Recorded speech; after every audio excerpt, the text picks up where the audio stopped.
my name is CrAiZy, and today I'm going to be having a very serious commentary for you guys. Actually, this is going to get pretty heavy, so if you are not in the mood for some comedic things or something funny and you don't really want to be turned down right now, I would suggest you actually just stop watching this video, go watch something else, maybe come back to it later when you're in more of a serious mode, because I'm going to be getting into some pretty deep shit here.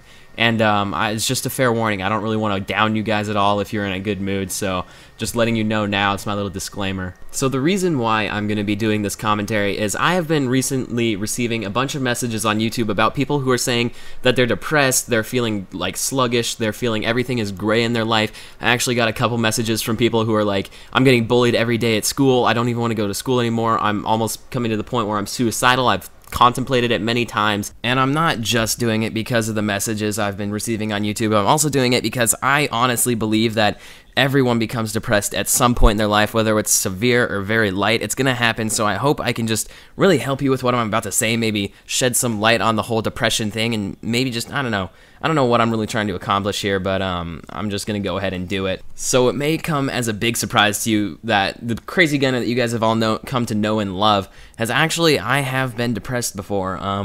Although I'm not depressed now, per se, I know what you're feeling. Trust me, I've been through it, and I felt the feelings, and if you were maybe on the line about thinking about if you're depressed, you know, basic symptoms are you start to question yourself, who you really are, and I don't mean like, oh, she said I'm ugly, I'm gonna go look in a mirror and think I'm ugly. I mean, you start to really question who you are as a person, and you start to just see the world in a different way, and then things become less tasteful, life has no flavor. And I remember I came to a point where there's these two streets that I have to cross to walk home. Each side is 3 lanes wide, and I would be walking across these streets, and as I would get to the other side of the streets, I would look down at the oncoming traffic that's coming towards me, and I'd just stop and think to myself, you know, honestly, I could not give a damn if these cars hit me right now. I just, and it wasn't really that I was suicidal at all. I mean, I knew I wanted to live, I wanted to stay alive, I wanted to live a long life, and partly is because I have known 2 people that have committed suicide, but it was just more like,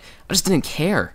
I had no reason to be living, but I also had no reason to want to be dead, if you can kind of understand how that is. It's like, you know, there's nothing that's really making me want to go except that life is probably better than death, but on the other hand, it's nothing that's really tormenting me that makes me want to die. But I must say, the biggest thing that really kept me going through this entire thing is I knew deep down inside me that there was going to be a light at the end of the tunnel. It was just going to be a journey I was going to have to trudge through, and so I kept on going with life.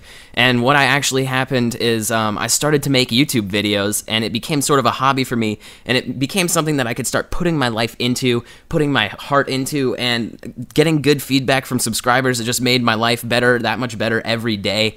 And I used YouTube kind of as my filter to keep me going. I used it as a reason to keep living, I suppose, because I knew I had people depending on me to make videos for them, which I know that probably sounds corny as corny gets, but I'm honestly speaking from the heart here. That's really the biggest thing that kept me going. I'd jump on YouTube and be like, oh, hell yeah, 1 more subscriber, and now I'm at 68. And I just kept going. And if you have any of these feelings inside of you, you feel like life is flavorless, and you may think you're getting depressed, you know, honestly, one of the best things that I found is tell your parents, first of all. They will definitely take it very seriously, because they know the dangers of letting depression kind of well up inside you without you really being able to express it. And I found that one of the biggest things is just try and get a hobby for yourself. Get something that you can put your mind to, put your heart into, and basically give you sort of a reason to live almost. For some people, it might be shooting guns, which I actually did. It helps relieve a lot of anger and stress. But another thing could be, you know, just writing essays, I guess.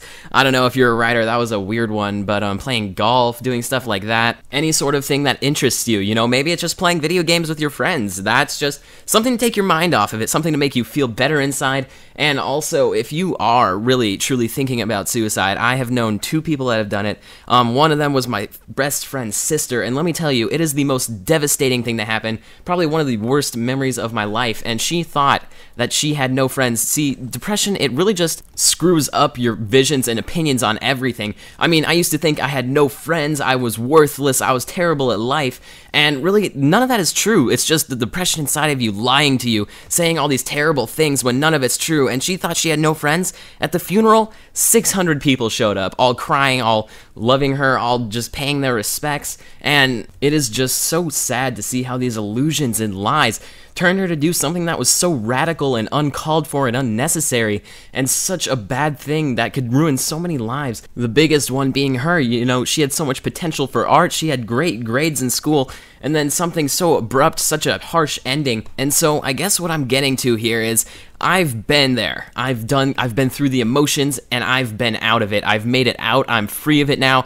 And so I want to be telling you guys, no matter what your issue is, there is a light at the end of the tunnel. And if you have any questions, feel free to just send me a message. And the gameplay has been wrapped up for quite a long time now. So I'm CrAiZy GuNnEr, and I'll see y'all later. Peace out.